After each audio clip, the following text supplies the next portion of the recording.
So, welcome everybody to September. The first. This is the 3rd of September, the first day after Labor Day, and welcome everybody to Talking Niagara. Hey, Dave, how are you? Pretty good. So I went to a football game yesterday. I went to the Argos Ticats game in Hamilton. It's called the Thanksgiving Classic. It was an excellent football game. The good guys won, of course, the Ticats, but it was a close one and exciting game. They've not been doing well this season, have they, the Ticats? No, they won won yesterday, but I can tell you that I saw a game last year between BC and Ticats, and it was a much better game. The two teams showed a better skill level, I thought, than they did yesterday. I was kind of surprised that they got it together a few times, but they were not great football teams, either one of them. I would say that. And yet last year when I watched BC and Hamilton, they had their guns going, all of them. They were very, very good football teams, two of them. And they were really seemed to have their act together. But yesterday there was just too many mistakes, and there was the blocking was terrible for the Argonauts. Neither the Ticats nor the Argos are doing well, are they? Yeah, I haven't. I didn't know who was doing better. Toronto's at 2-9 on the season, and Hamilton's at 2-9 on the season, and Toronto at 6-4. All right. Yes, and I don't know. Toronto was terrible in the first quarter. You might as well have put a high school team there. They just really were terrible. But then they woke up. But I would say that Toronto's biggest problem was their offensive line. They weren't protecting that quarterback too well, and he had to make a lot of runs on his own. And Hamilton's offensive line was better, but their defense could have been better. But you know what? There was just I don't know. It was two mediocre teams playing out there. And last year when I saw two excellent teams playing, and what a difference when you watch a team that's really got everything pulled together and doing everything right. So there was unforced errors, plays that should have been made yesterday that I think there was. But on the other hand, it was an entertaining game because in the end, they were evenly matched, and the Ticats dominated. But they almost blew it. They went way ahead. They went way ahead in the first half, and Toronto just kept marching up. And at one time, they were tied, and it was a field goal. And that's another thing that impressed me too was the place kickers for both teams. I saw them practice, and I thought, no, these guys aren't all that good at all. The place kickers went before the game. But once the game started, they were making field goals. There wasn't one missed field goal, and there were several of them kicked by both teams. And so I had to eat my hat on that one because I was pretty damned impressed about the consistency of the place kickers, how good they are. Yeah. Okay. Well, there you go. All right. Our roving sports reporter Dave Wheeler from what's it, Cobfield? I don't know what they call it. It used to be the old Ivor Wynne Stadium, but I don't know what they call it now. Actually, Copsfield, I think it is now. Cops, okay, yeah, after the famous family there.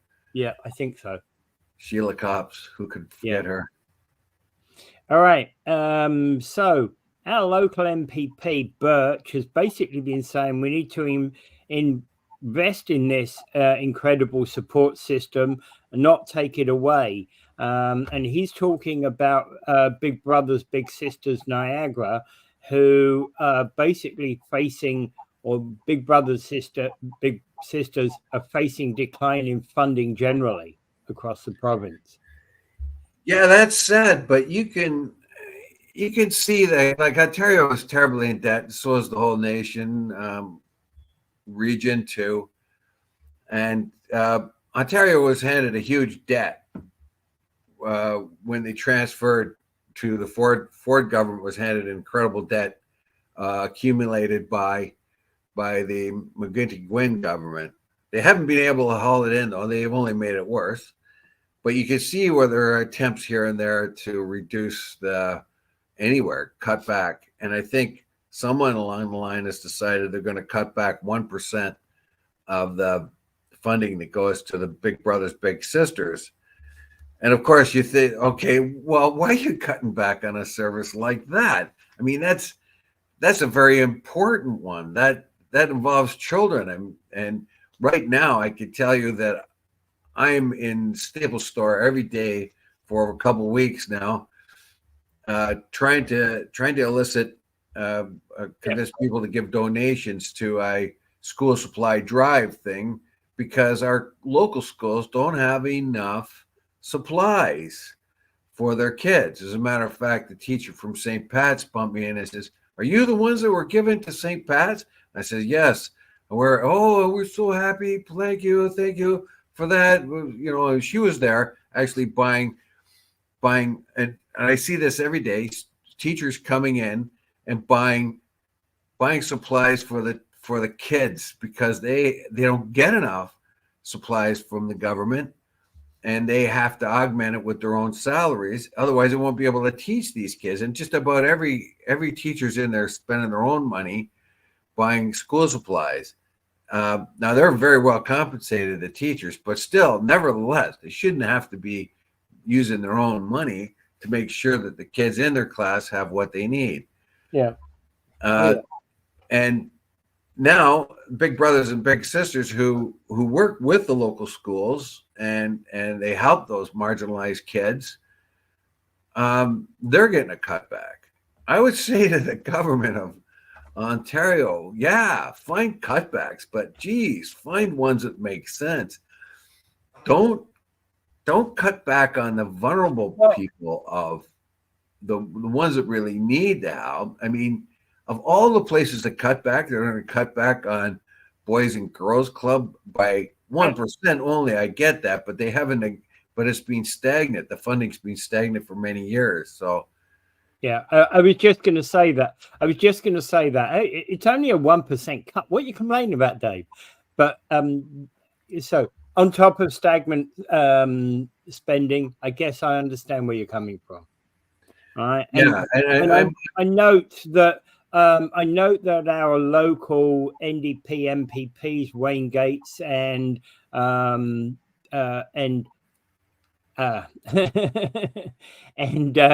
of course Jeff Burch from Niagara Centre have been complaining about this. Yeah, this time I'm in their corner. I can understand the Ontario government, where the Ontario government's coming from. They're trying to rein in the debt, and I mean, they were handed it. However, they haven't been able to do anything but add to it.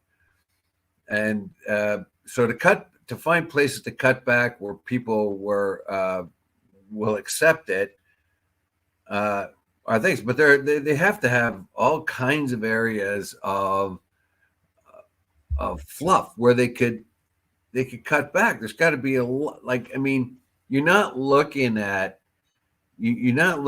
pork here. This is not pork barrel spending. This is essential spending. It's not. There's got to be programs all over Ontario that could righteously be cut back. But I mean, they really do pick the wrong one here. Well, a lot of what I ask about this is that over the years I've seen a lot with when it comes to government spending, a lot of what happens is there's people who do. They go out and they spend willy-nilly. And what happens is a lot of government-based organizations do not have sensible spending plans. They often waste money. In fact, many agencies like this often waste money willy-nilly across.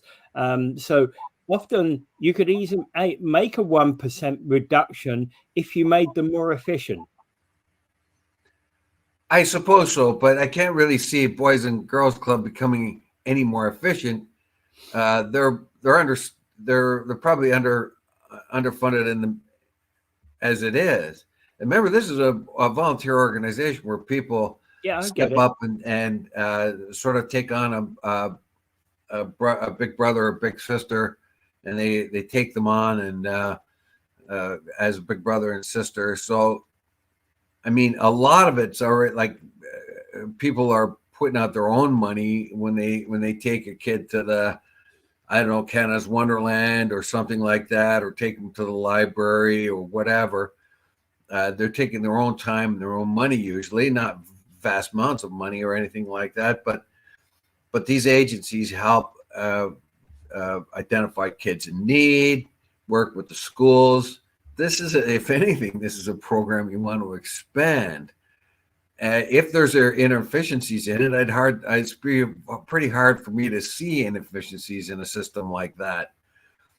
Whereas there are going to be vast amounts of inefficiencies all over the place, and I would say that there are countless things that you can cut back on. I mean, they're doing things like cutting back on Ontario Science Center, for crying out loud, and selling that land. They're going to dump it on developers and stuff like that. The Ontario government is looking in the wrong places.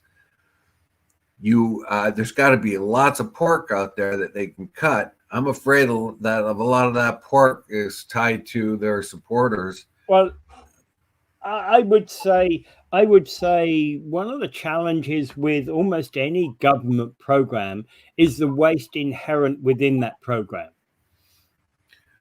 Yes, and let me go, for example, of what typically happens, and I'll take it from my own experience, that what typically happens for most of these programs, you end up with, they overspend on things like IT projects. They build this fantastic new project. They haven't a clue about how to manage those projects.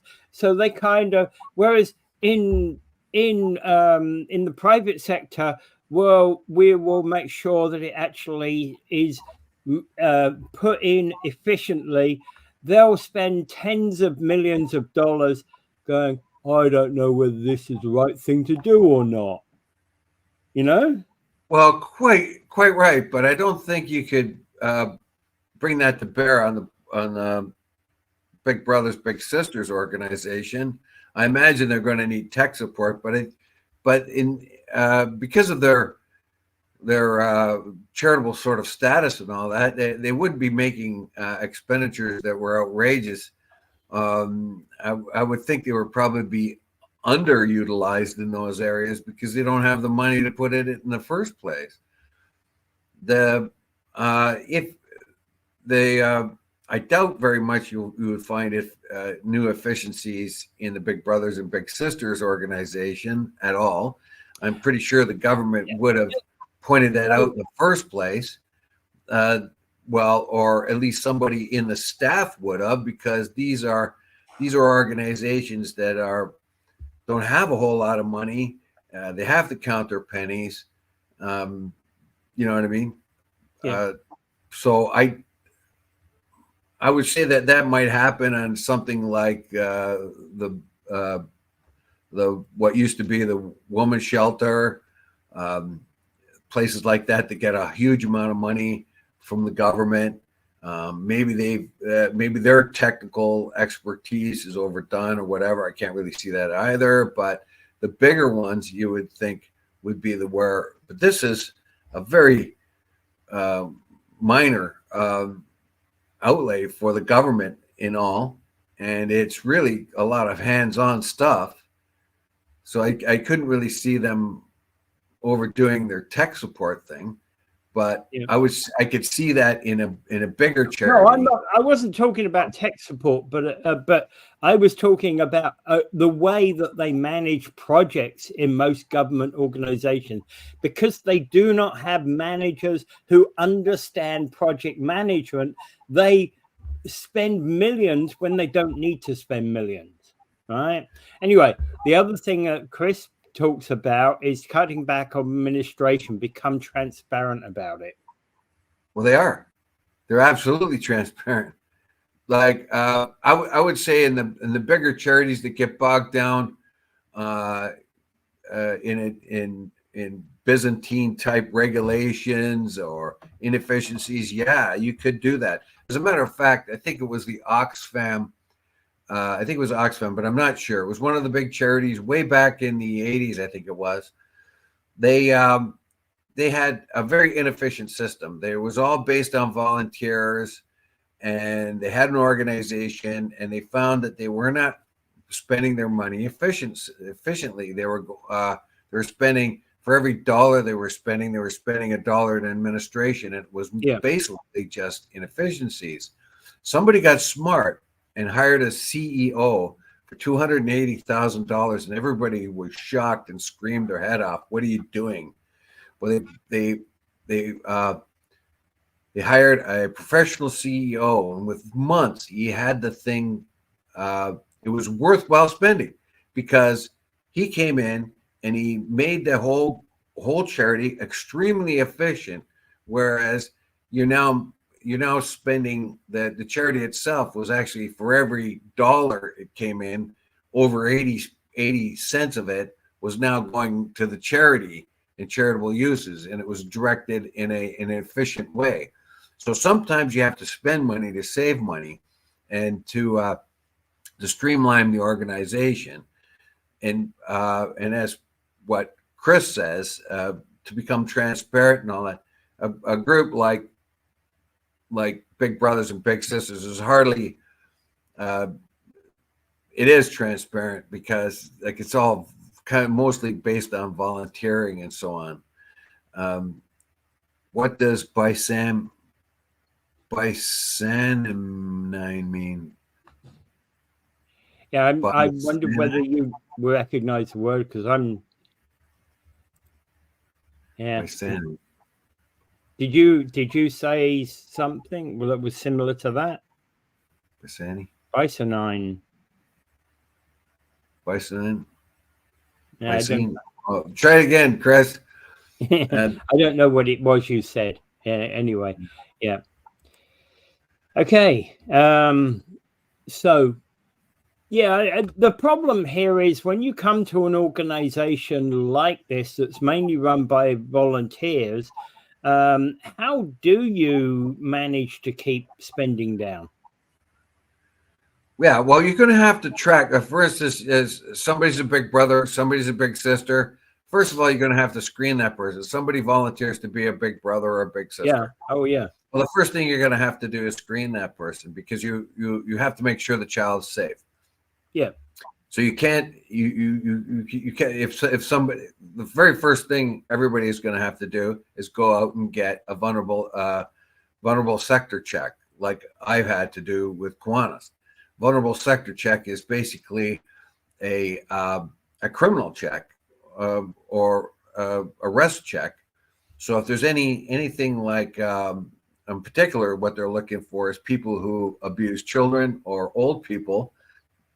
Right, that's the vulnerable sector, basically, or children and old people, or other vulnerable people in society.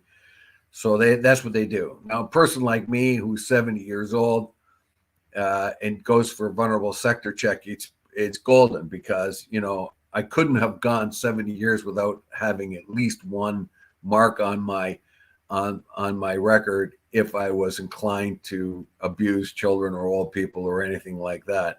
But when you're somebody like 30, you may have been able to get away with it. But that's still the first level. You got to get that. So you have to have a vulnerable sector check. Then you have to see if I don't know, whatever the kind of screen. So all that takes administration, and that part of it would have to be paid for. So there would have to be permanent staff basically to check things out, because the safety of the child is paramount. And what they can do, and then they're going to have to organize, and there's going to have to be regular organization and connections with the schools, the Catholic School Board, the Public School Board. They work together, according to this article, quite often. So this is an area where it's screened to be very safe. So there's going to be expenses to be had, and if now, for instance, I pay for my own vulnerable sector check, but if you're trying to get somebody to come on and who wants to volunteer in that, and then you start laying burdens of expenditures on them, you might not be able to do it this month or that month or whatever else. You have to get a vulnerable sector check every 2 years, I think it is. And and that's, like I said, a police check. So you got to go to the police station, you got to pay for it, et cetera, et cetera. Yeah. So I think it costs $60 or something like that. So it might even be more now. But in any case, these things have to be done. And then, so there's going to have to be permanent staff to make sure that these policies are done correctly. But if you reduce the money that comes into an organization like that, it may make those procedures a little weaker, because there's less resources to follow up. So that's what I would say. In this particular case, it's very unlikely that there's abuses in this system or efficiencies to be found.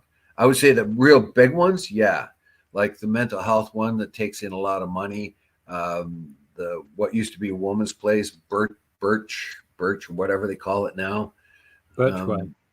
Burch Way. Those you might be able to find inefficiencies, but even they're quite unlikely. But there will be full-time administrative staff in those places, and you want talent. You want talent. So if you want a place like Burch's to run properly, or then you're still going to have to pay your staff enough so that they don't feel that they have to move to another job in the private sector to get. Because they're not being paid enough and they can't pay their bills. So there's a lot of things to be looked at. Yeah. All right. So at the end of the day, so Dunlop. Sam Oosterhoff, in relation to this, has sent a statement to the Review, but it was after the deadline, said, supporting students and their achievements is important to the provincial government. Well, of course it is. Like, it's in Ontario's best interest to make sure that every child has the best shot going forward. So, of all the places they could cut, even though it's only 1%, of all the places they could cut, they certainly don't. I mean, this is the wrong one, and everybody's going to say that for everything. Every time they make a cut, they said somebody's going to complain. But in this particular case, you really have to set yourself back a bit. This is an organization that helps kids, 10,000 kids in Ontario every year.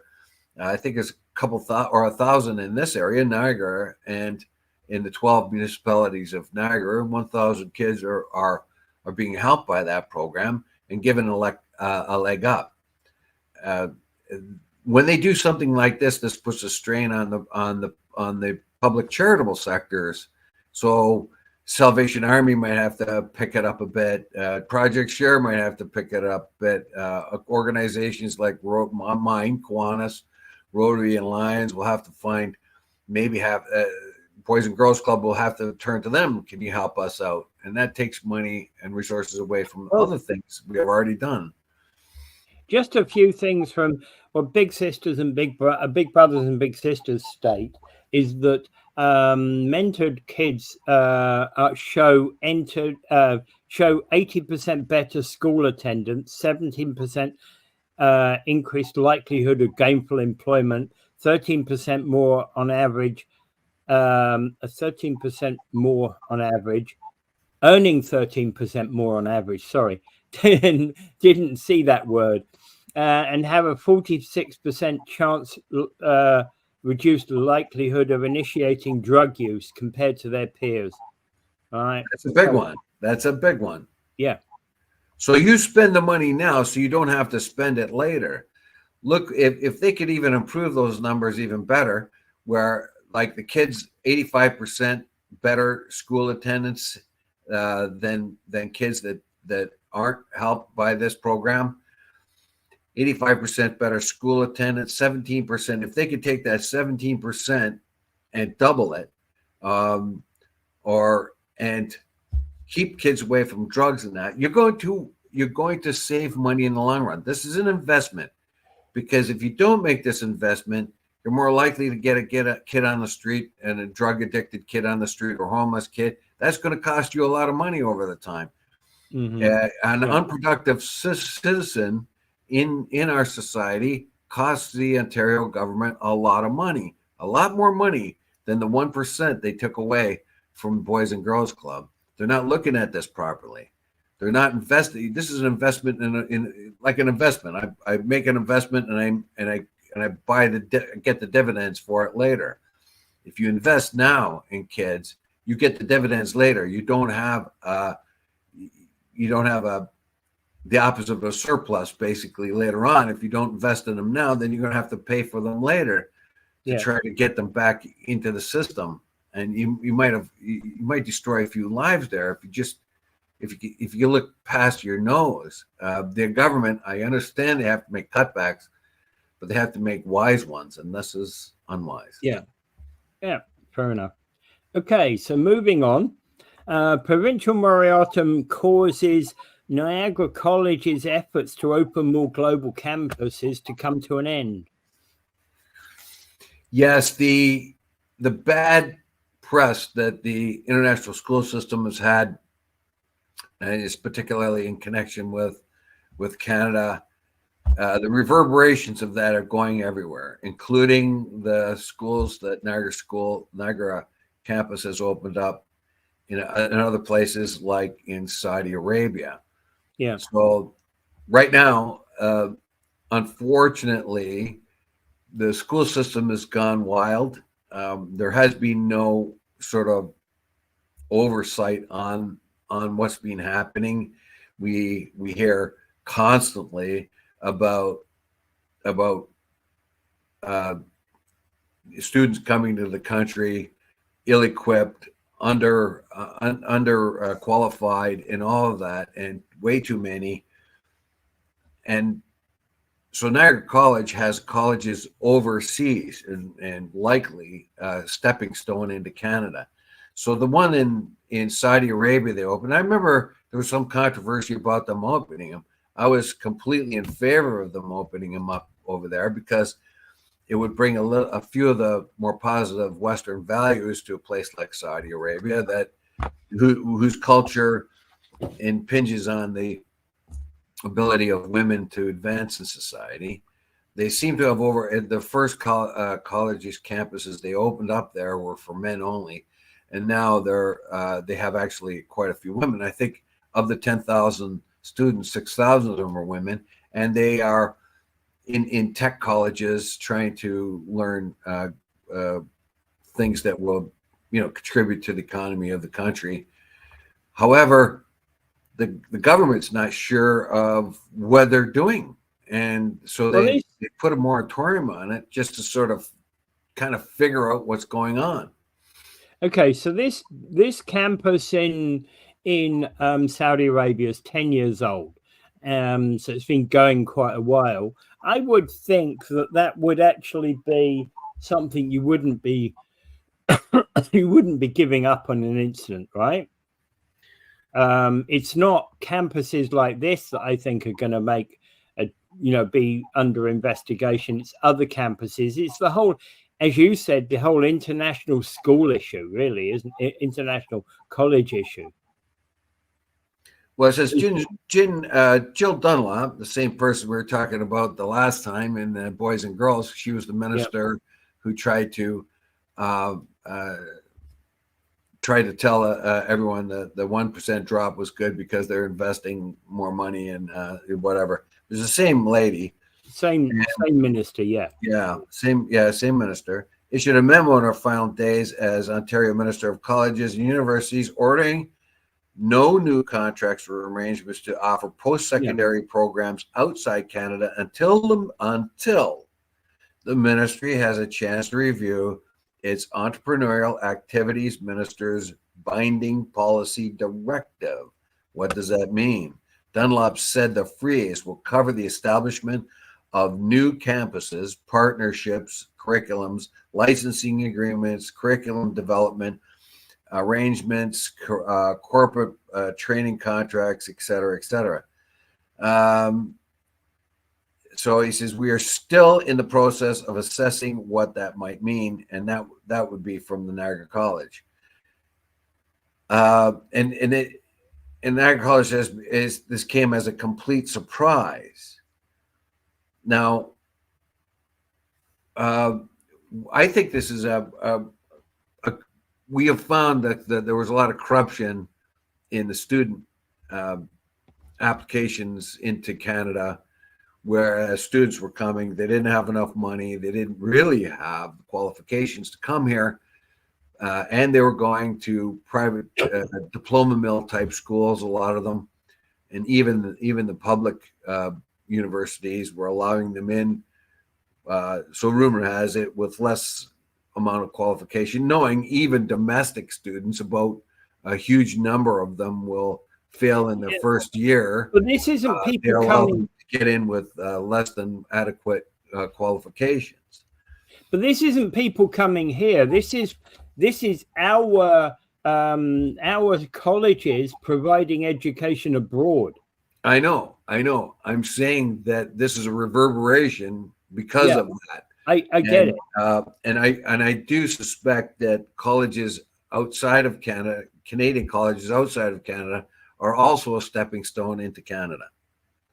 If they go to a Canadian institution overseas, and then they can then come into the country and say they have a Canadian style diploma, got outside of Canada.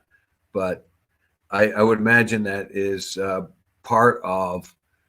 I see where you're coming. I see where your argument is coming from, because basically what you're saying is, I'm waving this Canadian piece of paper around because it says Niagara College in Riyadh or wherever they're located. Yeah, the government moratorium pauses the college's ability to proceed and negotiate. We consult with governments and other provinces, blah blah blah. It takes a while to be able to establish yourself in a completely different cultural environment. You know that. You worked in Saudi Arabia. I know that. I worked in India. They're vastly different cultures. Oh, absolutely different cultures. Now their complaint, it will slow down any new campuses, deliveries of programs, and we're still seeing clarification. Potentially, it will slow down new consulting and new contract training opportunities. Now that they want to go full steam ahead, and but the policies introduced in 2003 have not been reviewed in a long time. So of course the government now can say, well, these policies were established in 2003. That was over 20 years ago. So they should be reviewed. My question is, why does it take 20 years to review something? Things change a lot faster than that. Well, so long as interesting thing is about that is that those colleges that have been our colleges that have been formed abroad,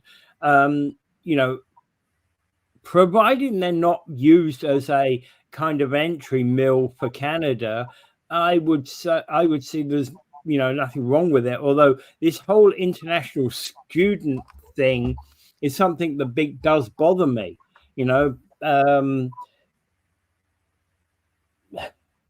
It really does. It does bother me in some respects, because the whole concept of international students used to at one point be the best of the best went to foreign universities, and now it tends to be quite the reverse of that, and that bothers me. Well, on the other hand, a more positive look at this is like other countries do not have well-established Western educational systems. Western educational systems, or those based on Western educational systems, are among the best in the world. A Quanian, one of our Quanians' brother, spent years and years and years in China, establishing Ontario-style schools in China, to the standards of Ontario schools, because they didn't have well-established school systems, they didn't have programs. Yeah. Ontario is one that has a very, very good and solid reputation of having a solid program, and so that you can do. You can export your education skills and institutions to another country rather than everybody coming here.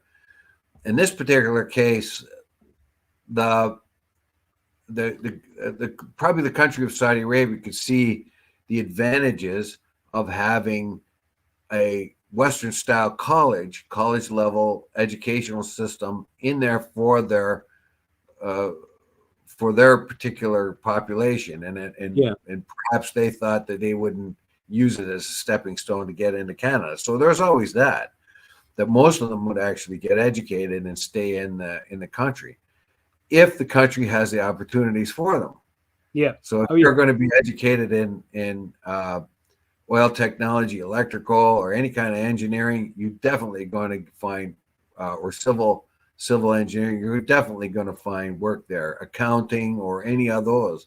But if you're into other things like that aren't available in Saudi Arabia, you're going to move, and that might find you a stepping stone into Canada. I don't know. Well, I think the other question about that is particularly raised with things like Saudi Arabia is opportunity. Does it open up opportunities for women?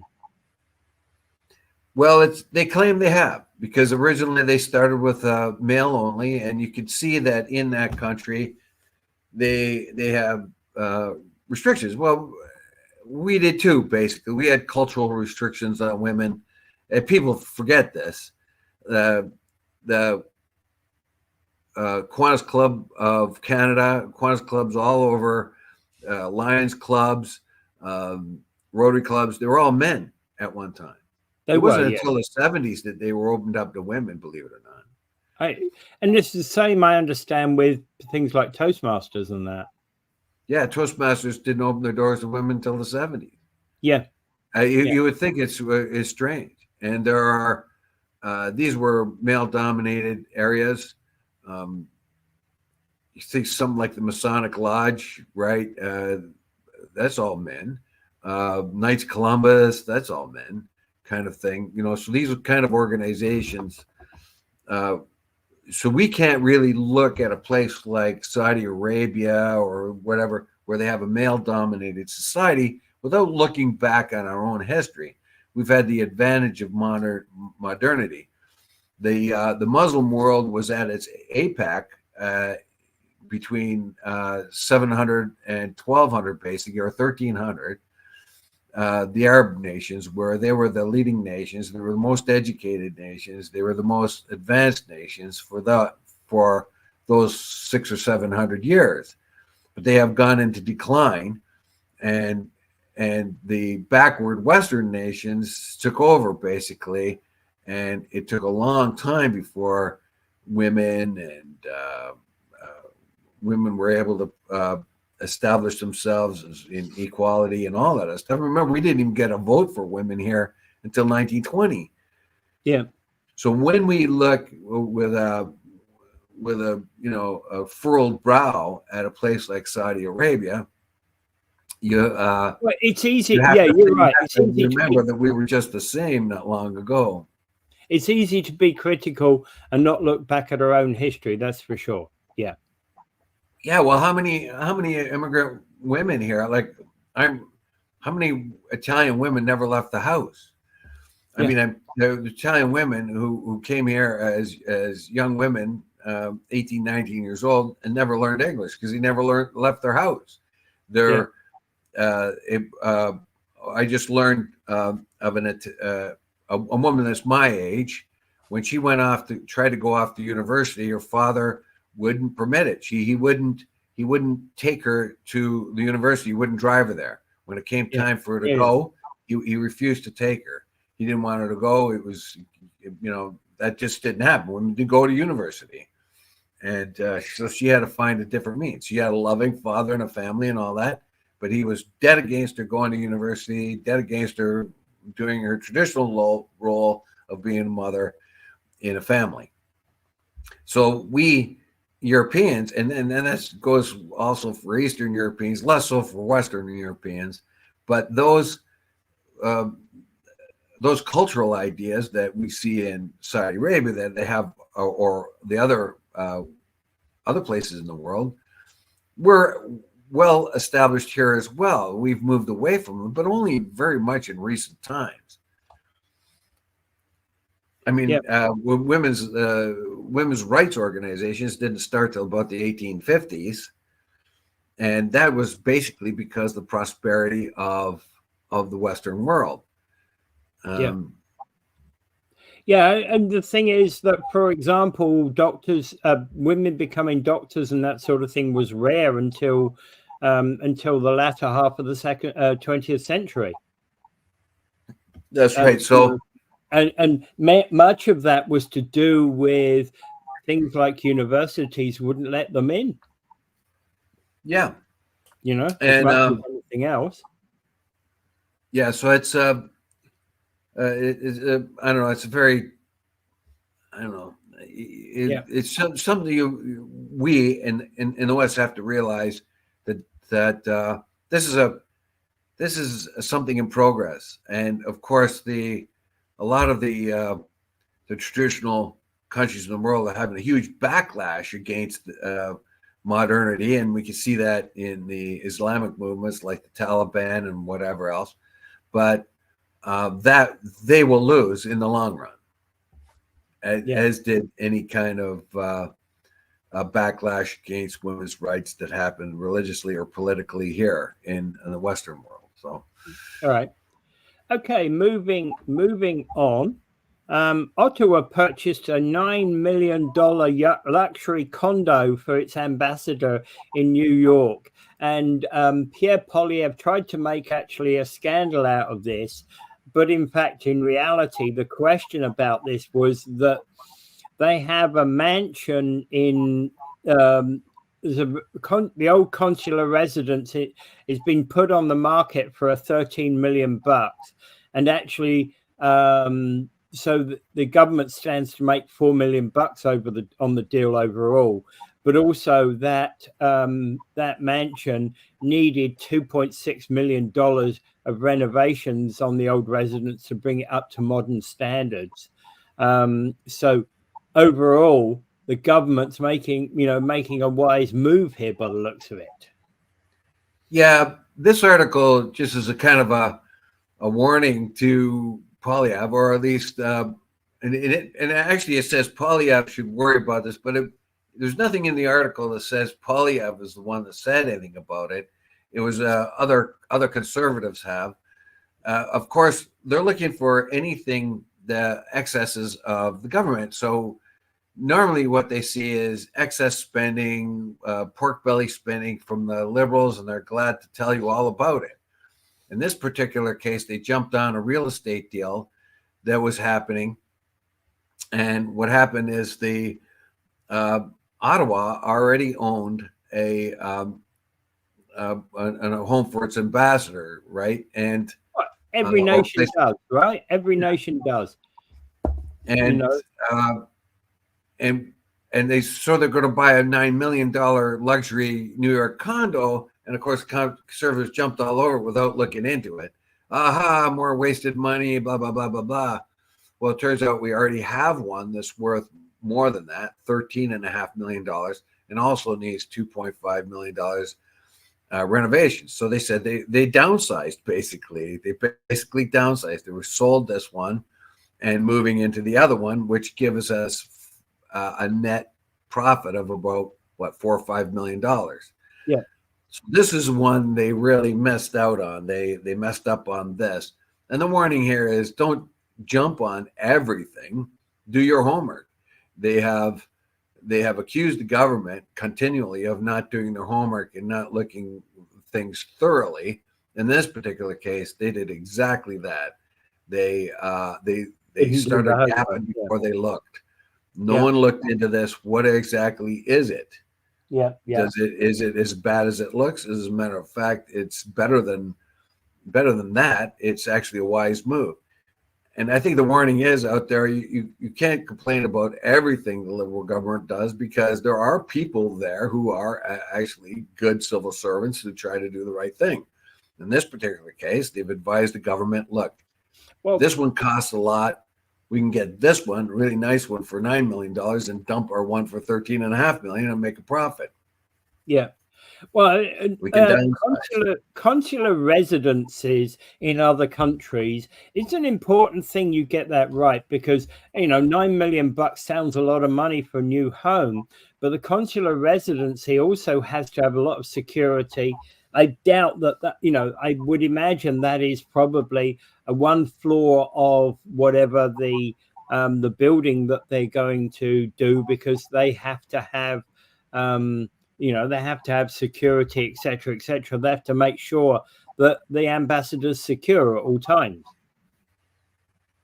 Yeah. And so the title of the article actually is Pierre Poilievre's Conservatives Look Like Fools for Crying, Scandal over Ottawa's Purchase of a $9 million.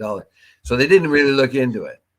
And so, I mean, the Conservatives are saying we are more mindful of what things are going on. We are more, we're better at looking at what costs what. We're going to cut back on government pork and all that. And we're not going to be having these luxurious condos or whatever.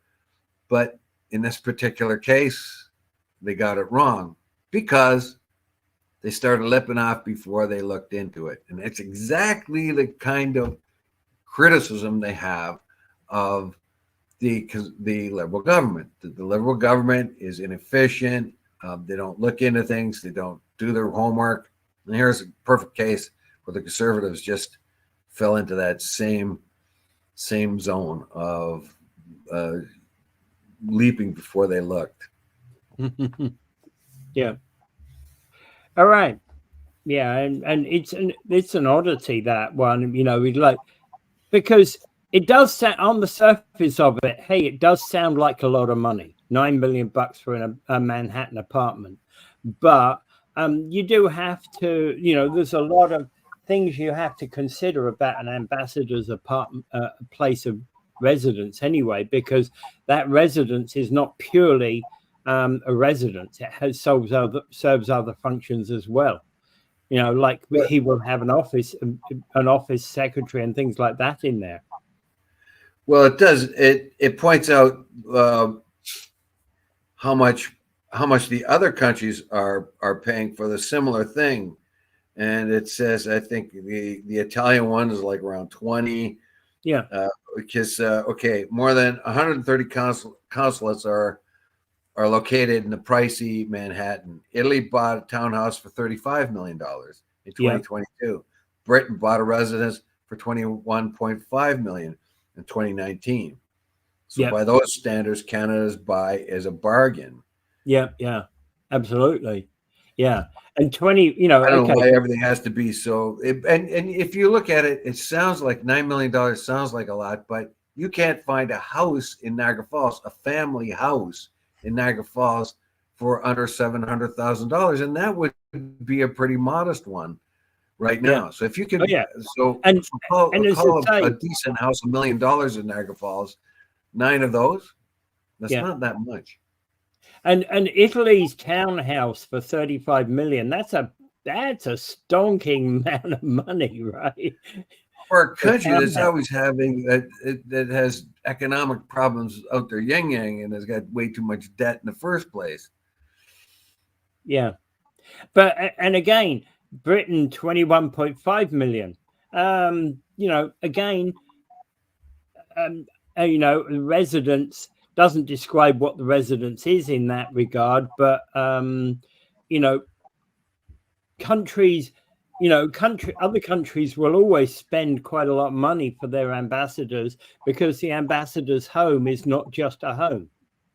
Well, Britain, they're going to have to buy one that has a yard big enough for King Charles to play polo.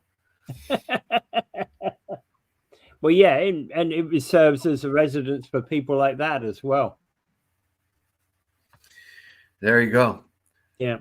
So, but as I understand it, the Queen bought a section of Trump Tower.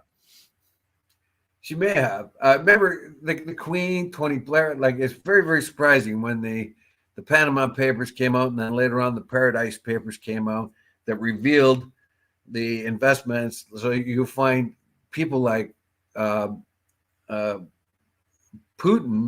and the Queen and Tony Blair in the same sort of investment style. They were investing in similar places, but that's just because accountants can find tax dodges overseas. And any good accountant or investment person, if you got enough money, is going to find places where you can beat taxes and invest your money. Yeah. You do it, I do it. However, and that's because of the laws of the country. And so when Putin and Tony Blair sort of have similar investment strategies, because they have similar, they probably hired the same investment bankers to put their money in. So the Queen's investors would probably buy a hunk of Trump Tower if they thought it would pay off, if it was a good holding, and if you do that legally. Now and unfortunately, these things are all available to anyone but us. If you've got a lot of money, you can take your money out of the country and make investments and dodge taxes. If you got a lot of money, you can influence government to make sure that a guy like Warren Buffett pays less than his assistant does in taxes. The richest man in the world, and his assistant may make $100,000 a year when he made that statement, and he pays less taxes than she does, or he does. That's the problem.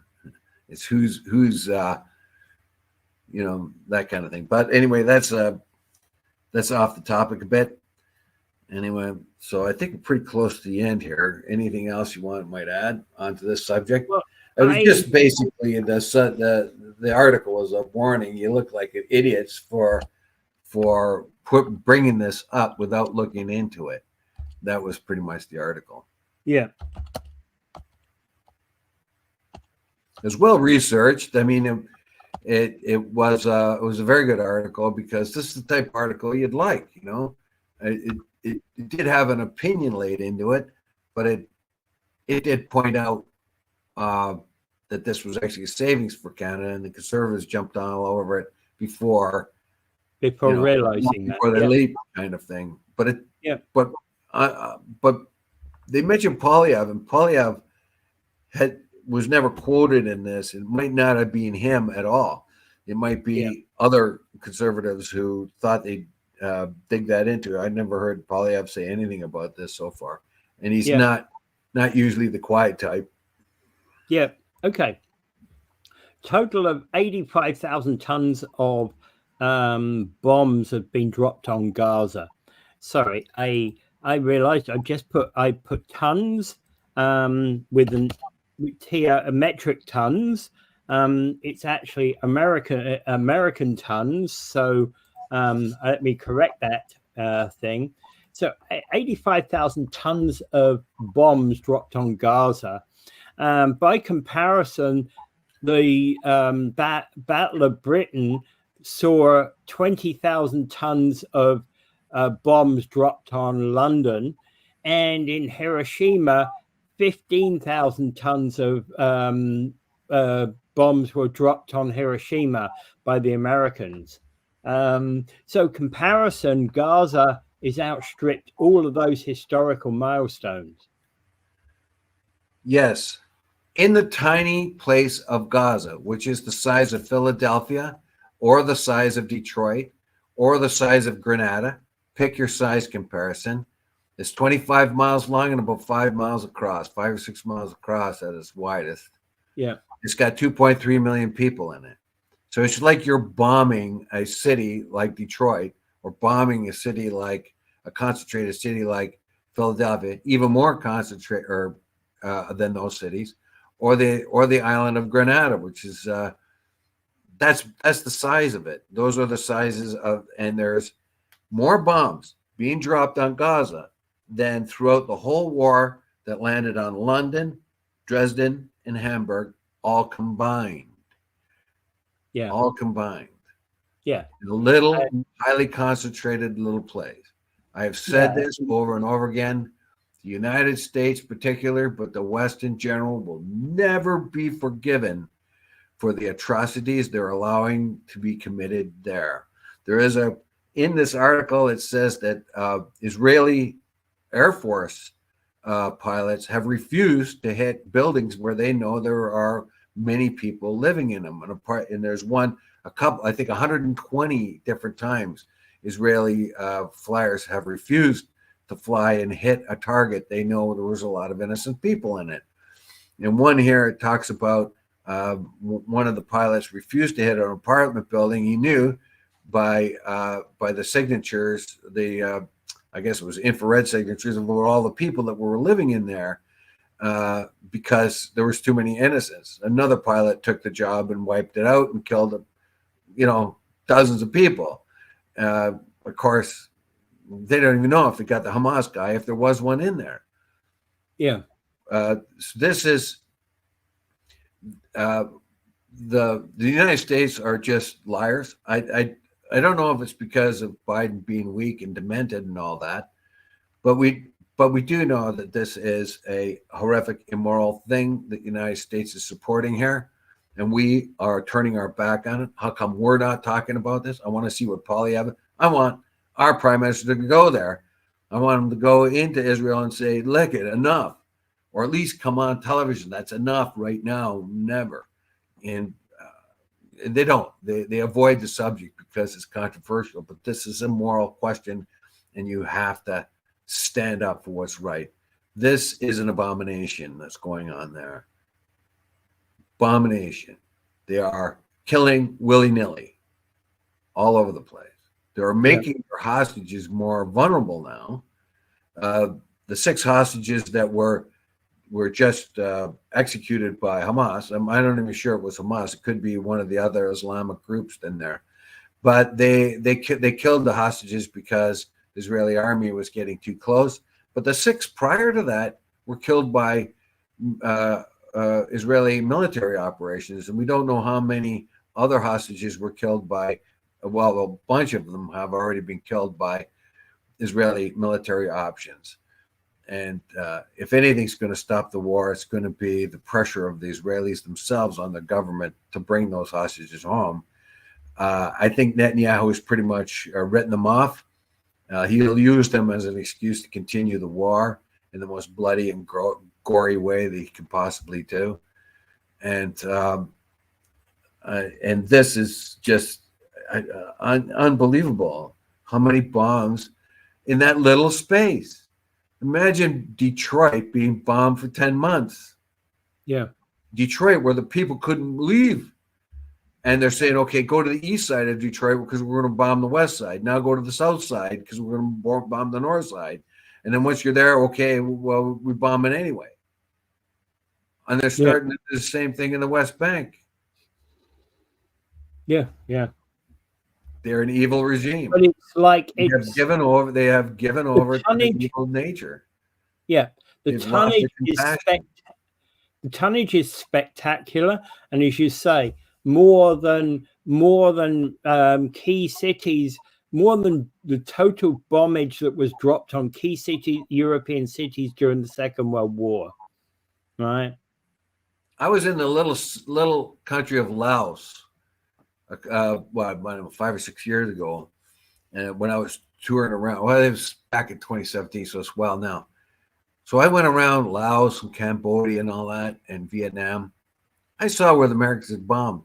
There was bombshells everywhere. They use them for decorations. They use them for ashtrays. There's all kinds of them. The country is strewn with them. The U.S. government could not win against the Vietnamese because they wanted them out. And who else wants the Israelis out of Gaza? And who wants the Israelis out of West Bank? Right? No amount of bombing worked. They said they were going to bomb them back into the Stone Age. All they did was kill thousands and thousands and thousands of innocent people. For every soldier they might have killed, they killed 1,000. I don't know what the numbers would be, but they saturated the little backward country of Laos with bombs, which that are still killing children today as they walk through fields because they're still in there. And they did the same thing to Vietnam and Cambodia, and it amounted to no progress at all. It didn't stop the war. All it did was add to the bloodshed of the inevitable. The United States had to get out of there, and they did finally, but they made a big mess when they went there. That's what Israel's doing now. They're killing a whole lot of people, and then things are never going to change. Oh, yeah. Peace is the way to go. Peace and negotiations and human rights are the thing to go. Palestinians have no human rights. They don't have rights. They're under military occupation in the West Bank, and they're in a prison in Gaza. Do you think that'll ever go away if you can bomb them? If you leave one person alive, they're going to throw a stone at you. Yeah, absolutely. And the thing is, it's time to stop. Really, it is. God, it was time to stop months ago. Yeah, Joe Biden's got no spine. He can stop this tomorrow by stopping the weapons going there. Yeah. All right. I think we can kind of call it a quits at that one. All right. With further ado, everyone, pray for peace. The greatest blight on Western civilization is happening today in Gaza. We are weak. We are morally incompetent people. We cannot stop the most grisly thing happening since the World War II. And I don't know why we can't. I have no idea where the moral resolve of the West is. Where is it? Many people of the West, particularly Ireland and South Africa, are vehemently complaining. But what we find here is the ICC, the International Court of Justice, and all that are under extreme pressure. They're being bribed. They're being told to back off on the allegations. Yeah. The families and the people of the judges apparently have been threatened with even the London Law Association is going after its members in the ICC. It's a pretty dirty game, I'm telling you right now, and they're going to try to besmirch the judges and interfere with them because the arrest warrants should have been put out many weeks ago right now, and there's something stopping it, and there's all kinds of really ugly backdoor dealing going on that we don't know about. Yeah, well, it'd be interesting to see what happens in that regard, but I don't really expect any change.